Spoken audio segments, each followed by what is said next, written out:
Bonjour, j'espère que vous avez la forme. C'est Philippe de Web pour vous. Un business en ligne s'appuie souvent sur un site internet et plus particulièrement sur un blog. L'objectif principal de votre blog est de capturer des adresses e-mail en échange d'un cadeau de type PDF, e-book, vidéo, etc. Mais pour construire votre liste d'emails, il faut du trafic, notamment via le référencement naturel. Avoir du trafic naturel passe évidemment par la rédaction d'articles de qualité ciblant un mot-clé ou une expression clé et se positionnant bien sur Google. Je ferai sûrement d'autres vidéos sur ce sujet. Aujourd'hui, nous allons nous concentrer sur comment faire un audit SEO gratuit de votre site sans être un expert. Un spécialiste coûte en moyenne 500 € par jour, voire plus. Budget que l'on n'a pas lorsqu'on débute un business en ligne. Pour cela, je vais vous montrer 2 outils gratuits, voire même 3 outils avec celui que je vous montre à la fin, qui peuvent vraiment vous aider à améliorer le référencement naturel ou SEO de votre site. J'espère que ces outils garderont une version gratuite très longtemps. Mettez en commentaire l'outil que vous utilisez si je ne mentionne pas dans cette vidéo. Pensez également à vous abonner à la chaîne pour lancer ou développer vos business en ligne. Tout d'abord, je vous conseille de faire un audit de votre site lors de son lancement afin d'identifier des anomalies ou des oublis, puis seulement 1 ou 2 fois par an, c'est largement suffisant. Donc un audit SEO complet, en général, a 3 parties. Il y a l'audit technique, l'audit de popularité, notamment via les liens qui renvoient vers votre site. Et puis, en effet, l'audit rédactionnel accouplé avec l'expérience client ou UX. Ce n'est pas le sujet d'aujourd'hui, mais il est fortement conseillé d'installer la Google Search Console, comme celle-ci sur mon blog sur le sport à la maison qui s'appelle sportpourvous.com, et également Google Analytics, sur le site également, sur le blog, afin d'avoir des données statistiques qui vont également vous permettre d'identifier d'éventuels problèmes. Là, vous voyez, en bleu, c'est l'ensemble des utilisateurs de mon blog, et puis en orange, ce sont ceux issus du référencement naturel, donc le résultat des recherches Google. Donc il faut analyser, vous voyez l'avoir page par page ici. Ça vous permet de repérer une page qui poserait problème, c'est-à-dire qui n'est pas suffisamment mise en avant. Alors le premier outil gratuit que je vous propose, c'est SEO Analyzer Me. Je vous le mettrai en commentaire. C'est un site qui permet d'obtenir des rapports. Donc on va tout simplement cliquer, vous voyez, c'est très rapide, mon blog, je vais faire review et je vous retrouve dès que le rapport est fait. Voilà, vous avez un outil très simple d'utilisation. Je vous mets d'ailleurs le lien sous la vidéo. Il suffit donc, comme je viens de le faire, d'indiquer l'URL de votre site et très rapidement, vous avez un audit, un mini-audit, je vais dire, de votre site. Alors évidemment, la version gratuite n'est pas complète, mais largement suffisante pour un premier audit et récupérer les principaux points d'amélioration. Vous avez la possibilité de télécharger un rapport, voilà, qui vous donne simplement par quelques icônes assez visuelles l'importance du problème, si c'est bon, si c'est amélioré, si c'est une erreur, et si c'est pas important, mais il vous le mentionne quand même, associé en fait à des petites roues crantées, la difficulté, le niveau de difficulté pour résoudre le problème. Vous avez donc la même chose sur le site et le rapport ici. Vous avez, alors c'est un rapport en anglais, mais vous pouvez vous aider de Google Traduction. C'est des choses quand même assez basiques qui peuvent être facilement assimilées. Juste pour dérouler rapidement, Vous voyez que le tag du titre est bon, que la métadescription est bon, etc., etc. Les titres H1, H2, si vous ne savez pas ce que c'est, allez chercher sur Internet. On va plutôt aller sur les éventuelles erreurs. Là, il m'indique que il y a 22 images sur le blog et qu'il y en a 2 sur lesquelles il n'y a pas des attributs alt. Donc, il faudra que j'aille voir ces images si dans le champ alt, j'ai bien mis une petite description. Ici, on a également le ratio entre le code HTML et puis le texte habituel qui est assez bas, donc je peux améliorer cet élément. Il y a a priori aussi une possibilité d'améliorer l'adresse IP qui n'est pas redirigée sur l'URL en fait.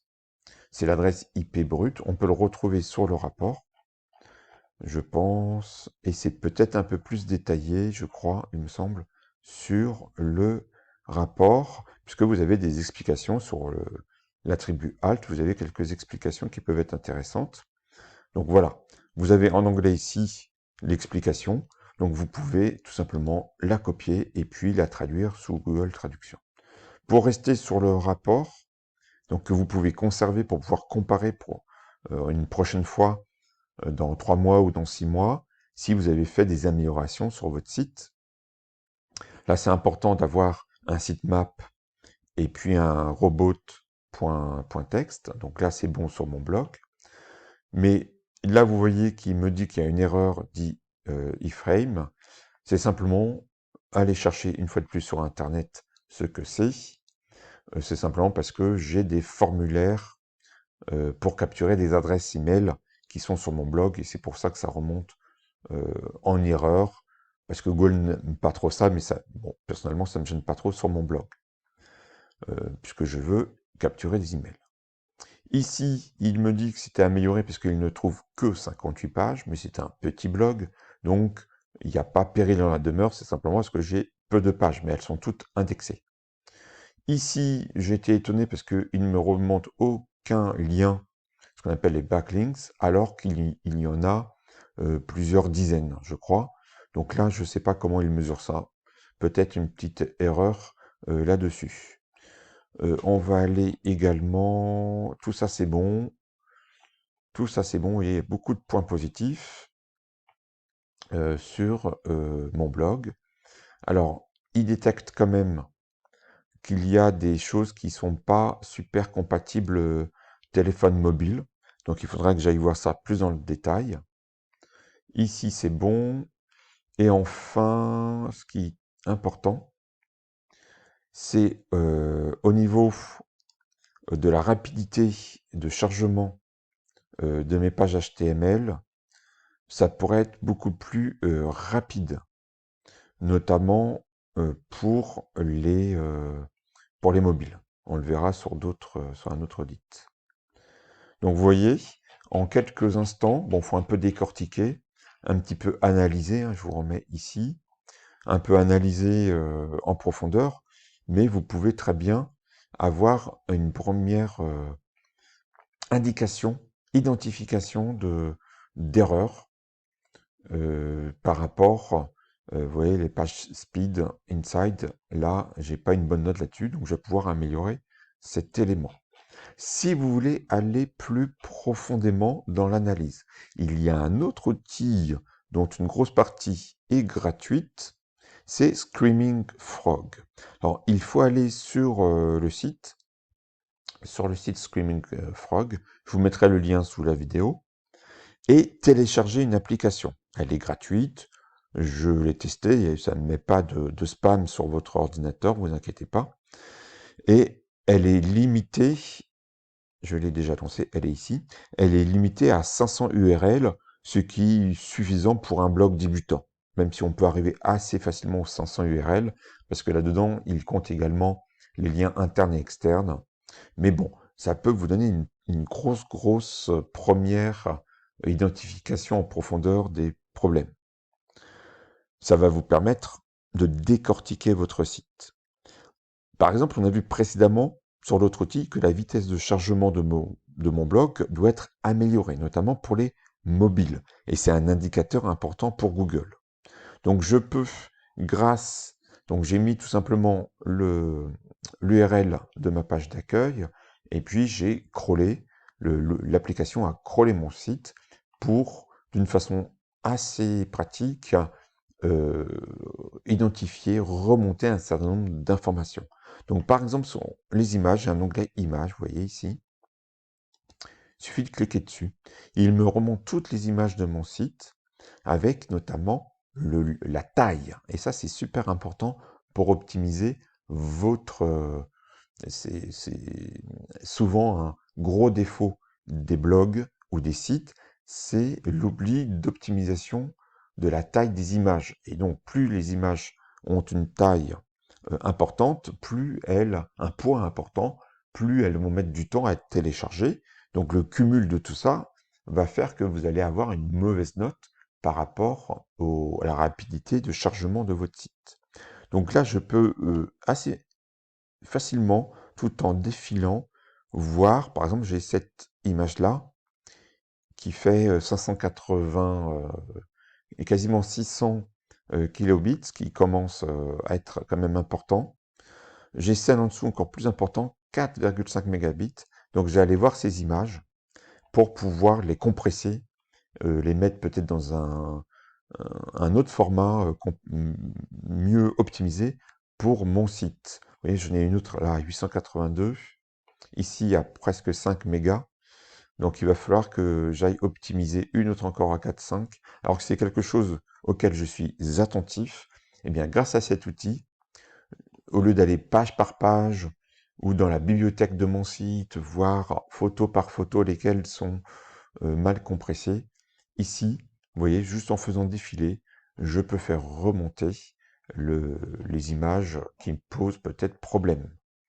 Il suffit de les compresser et je vais avoir un certain nombre de gains en termes de chargement. Donc vous avez ici en haut un certain nombre d'onglets, donc il faut vraiment rentrer dans le logiciel, c'est pas le sujet de cette vidéo, mais vous allez par exemple pouvoir repérer tous vos titres H1 pour voir si vous en avez suffisamment. Vous voyez, là j'en ai 37. Les titres H2, etc., etc., la métadescription, les titres des pages, etc., etc., les liens, alors ça c'est peut-être les liens internes, ça peut-être les liens, oui c'est ça, les liens externes. Donc vous pouvez avoir plein d'infos sur votre blog. Bon, évidemment, la version gratuite, comme je vous l'ai dit, est limitée. Mais pensez aussi, si vous êtes créateur de sites, si vous créez beaucoup de sites pour certains clients, ou si vous lancez une activité de consultant SEO, investir dans ce type de logiciel peut être indispensable, voire même lucratif, si vous vendez des audits de sites. Il y a enfin un troisième outil qui est beaucoup plus connu, c'est Ubersuggest, qui a une partie gratuite également. Je vous conseille d'ailleurs de suivre la chaîne YouTube du créateur Neil Patel. Bon, c'est une chaîne en anglais, mais il donne beaucoup de conseils sur le SEO et le web marketing. C'est toujours bien de sortir de la sphère francophone pour aller voir ce que font les anglo-saxons.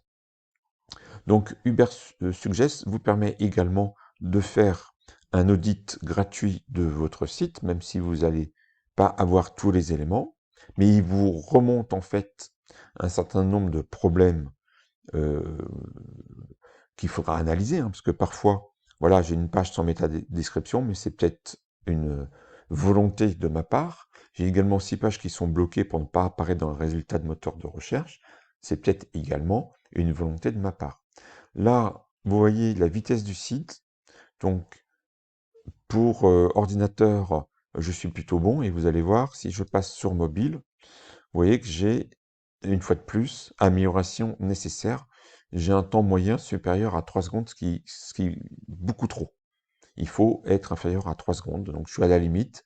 Mais en optimisant mes photos, je vais pouvoir améliorer ce score.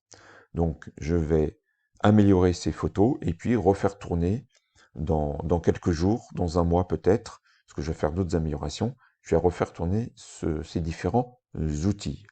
Vous voyez que pour lancer votre site et l'optimiser, des outils gratuits de SEO peuvent être suffisants, du moins au début.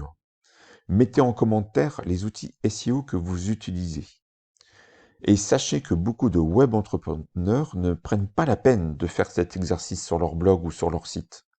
Faites-le et vous allez ajouter une brique positive à votre business en ligne. Sur ce, à bientôt pour une prochaine vidéo. Ciao.